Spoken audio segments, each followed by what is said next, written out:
Welcome to the Let's Talk Energy podcast from EnergyNet. This series was recorded at the Africa Energy Forum 2024 in Barcelona, Spain.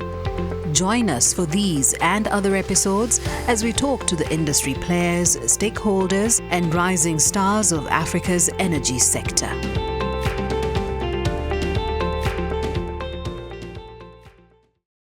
We're here today with Koigi. So you the talent acquisition manager for Ally Talent Partner. So Yes, that's correct. I must admit, a new company. I've never come across you before, but now it's done. Yeah. But I was wondering whether you can maybe tell me first of all more about you, and then your company, Talent Ally Partners. Yeah, so about me, as you mentioned, my name is Koigi, and I have a huge background in human resources and recruiting. So before Allied Talent Partners, I worked with a global talent marketplace in the US called Upwork. And I also worked with a few other European and American firms. And so most of what I've been doing for the past, couple of years in my career was basically recruiting for American and global talent. And so with Allied Talent Partners, we are actually a talent marketplace and, now focused on African talent. So, yeah.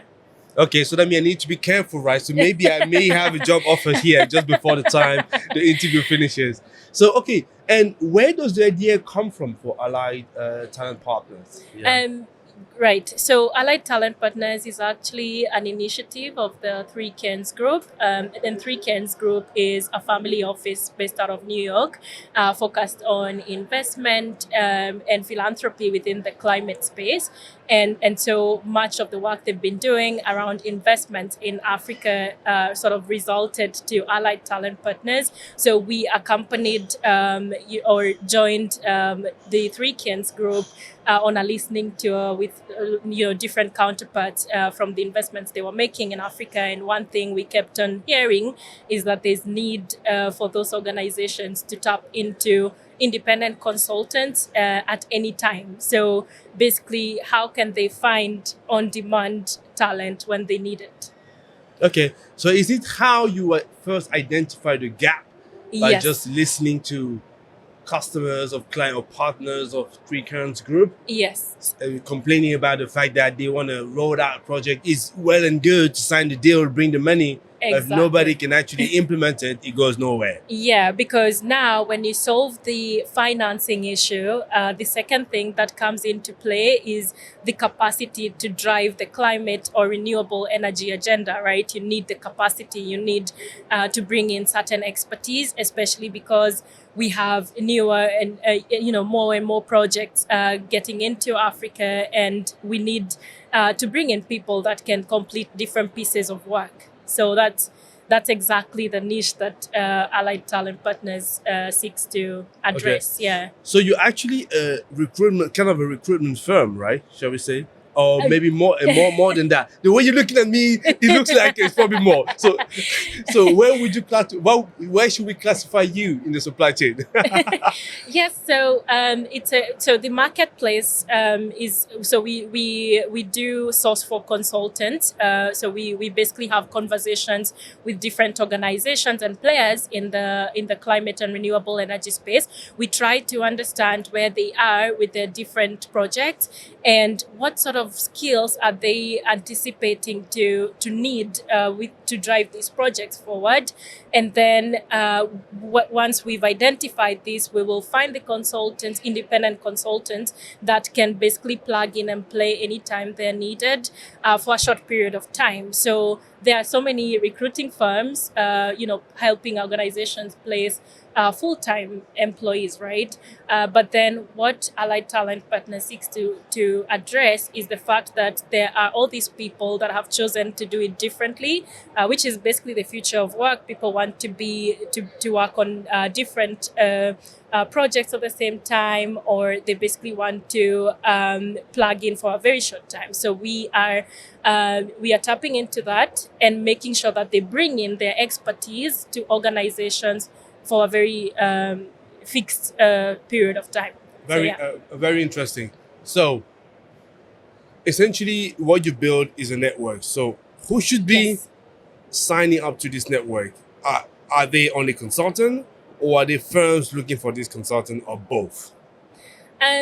That's a good question. So, with our talent pool, so we call our network a talent pool, because basically when you join the ATP talent pool, we will only tap on you when there's an active need from a client. And so those people that should be signing up are independent consultants, already established independent consultants, and also people that probably are seeking to do things differently, maybe seeking to transition to consulting, or at least explore the consulting part of working.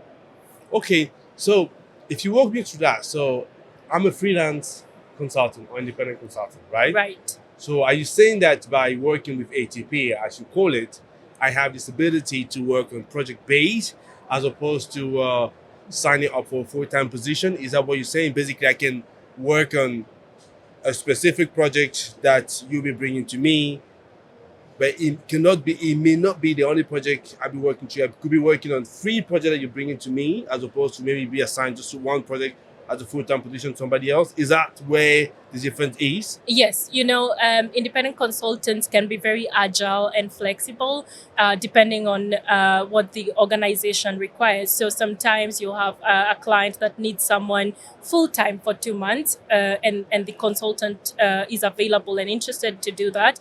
Other times, organizations might need someone for, let's say, 2 days a week. So it's basically it's an engagement that can be tweaked sometimes based on the consultant's availability, and also tailored to the organizational needs at the time.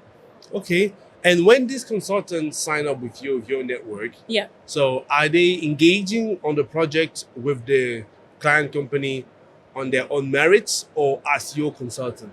Mm-hmm. So what is it? Yeah, that's a very good question. And so ATP actually, so just to walk you through the process, whenever an organization comes, for example, and says, we need a person to do feasibility studies for a solar plant in, let's say, DRC, we will go out into a network, try to find someone. If we do not find the right fit, then we will do active sourcing of those consultants and then vet them. So the value with ATP is that we will vet consultants for both technical skills and for their project mindset, because these are very fixed term projects, and we need someone that can basically drive a project from A to Z, right? So we are vetting them for different aspects.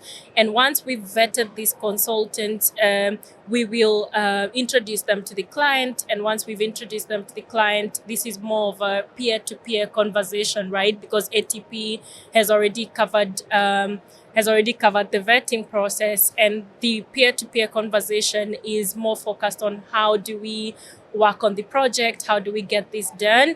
And after that, we work with both the independent consultant and the client to basically come up with a very tightly bound scope of work, which has deliverables for the period, for the contracting period, right?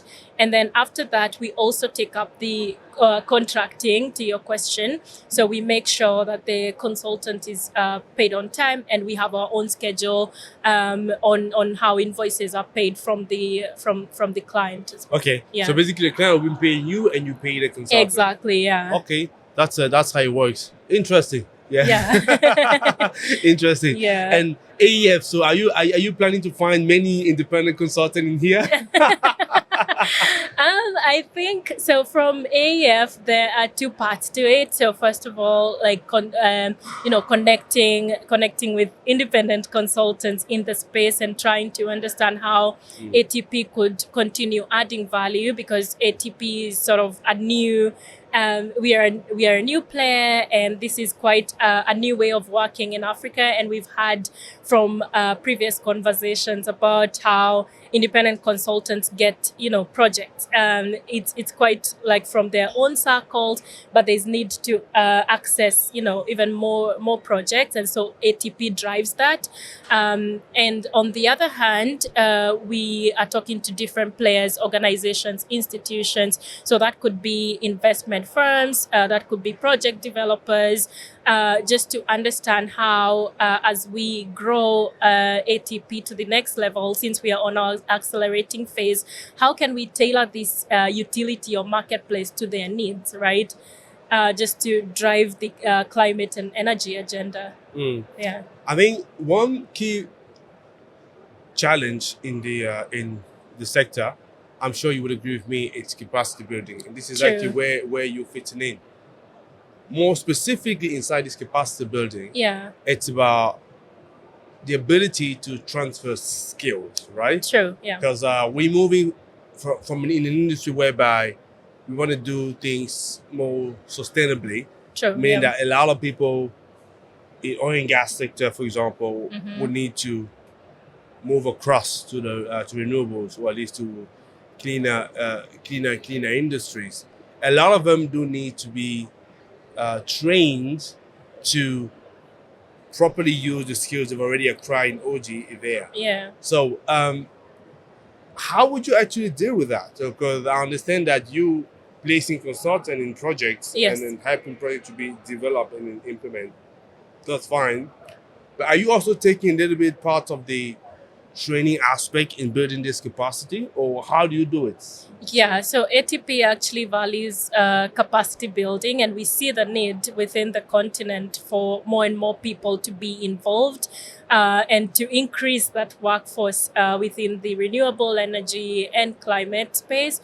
And so anytime we place an independent consultant to a project, we also encourage them to be paired with more junior counterparts within that organization in such a way that they will be upskilling and learning from the consultant that we place in such a way that by the time this consultant leaves after this fixed period of time, then there are more people that have learned how to do things within that sector. Okay, that's fine.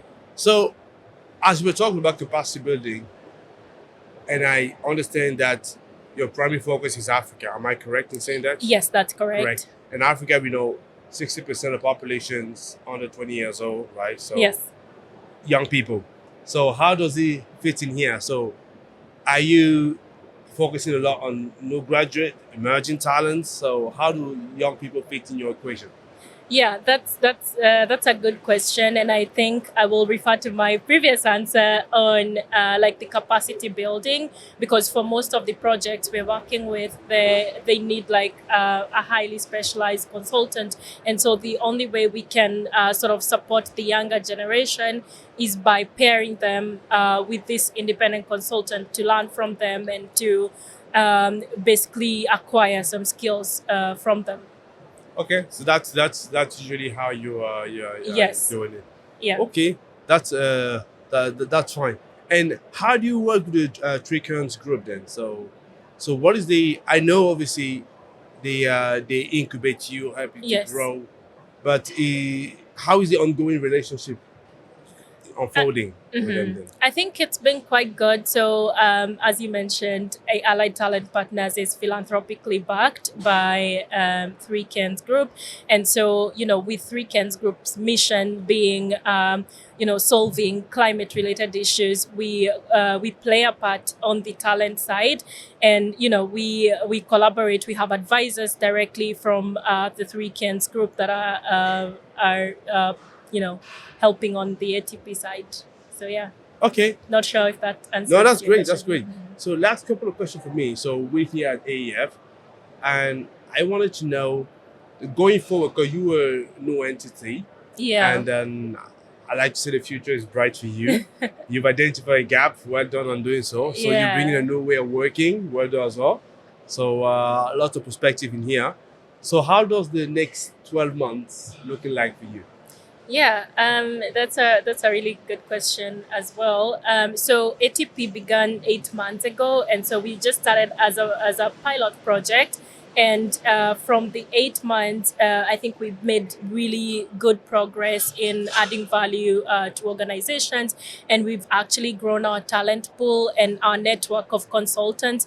And so we are getting into an acceleration phase where we are now like going out there. The reason we are here at AEF and doing this for more and more organizations. So I think from here, it's just how can we make this accessible to all the organizations that need this, especially in renewable energy, where we see more and more projects coming up in certain parts of Africa.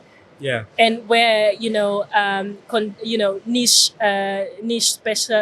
specialties are quite needed. For example, if someone is looking into someone that can do environmental and social assessments in, let's say, Mauritania, where they need to have that local context, but still having done this in other parts of Africa, So we want to basically help them identify the needle in the haystack for such projects. Yeah, I was going to ask one last question, but I realized as you were talking, there's 2 more questions that came in. Sorry, I think you're just so interesting, yeah? So allow me to ask them. First question, which is key. How long does it take you to vet a candidate? Mm-hmm. So right now, if we already have someone within our network, that means we've already vetted them before. So our fastest turnaround has been 3 days for a client that needed an analyst to basically help their portfolio company with some investment analysis. So 3 days. And then if we do not have that person within our network, then it takes us about 1 week to find and fully vet consultants. So we are quite an agile workforce, which makes us 1 week. That's a fast turnaround. Yes, so that we are quite agile. I think if I were you, seriously, I would go and knock at all the stands that are there. Seriously, telling them about what you do and how fast you can turn it around. Because one thing you know for sure, I refuse to think that all this company here will actually be failing. Yeah. Yeah. If not anything, most of the company here are actually on the good side of the equation. Right. So that means they will grow and they will need people. Yeah. I will literally go make sure that every stand I leave, I either talk to them or leave a flyer there, because you know that it will be needed.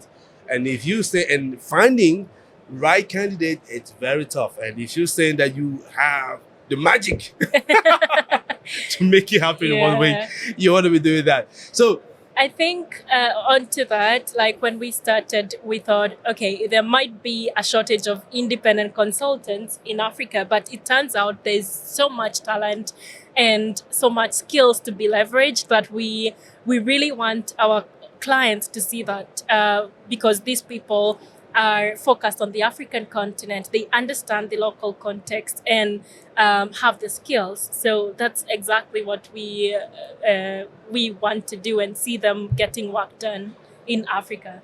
Good. I think let me just come back into the young person. After that, I have my final questions. Yeah. As I say, you've been very interesting.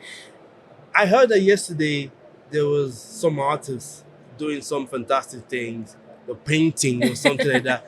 Is she related to your network by any chance? If yes, in what capacity? So I just heard it, so I thought I want to ask. Yeah, so when we were coming up with the idea of our booth, we really wanted to bring out the aspect of like Africa and how we can leverage like different talent from different countries to, collaborate on projects in other countries. Like you could be from Kenya, but collaborating on a project in Malawi or in South Africa. So that connectivity and bringing in people from also like diaspora willing to come back to Africa. How's that interconnected and how are we playing into the energy ecosystem?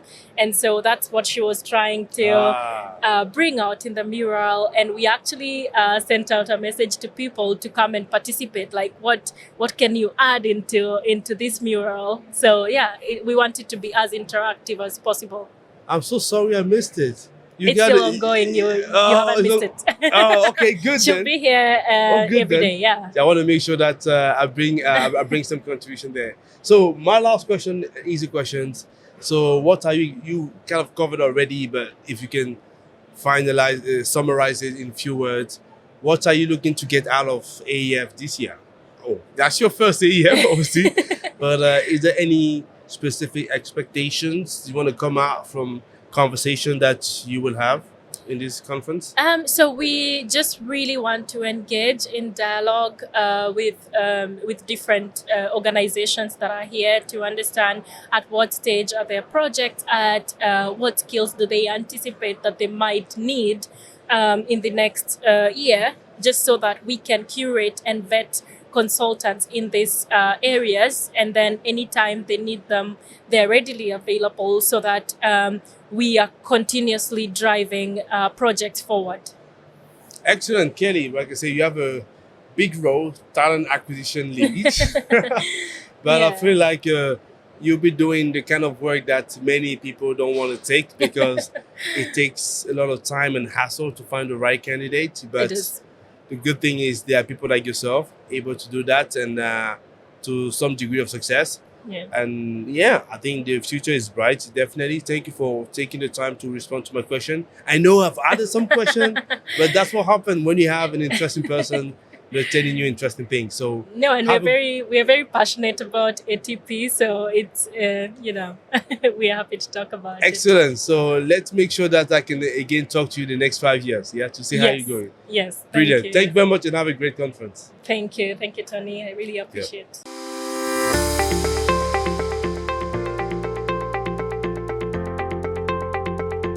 This series was recorded at the Africa Energy Forum 2024 in Barcelona, Spain. Join us for these and other episodes as we talk to the industry players, stakeholders, and rising stars of Africa's energy sector.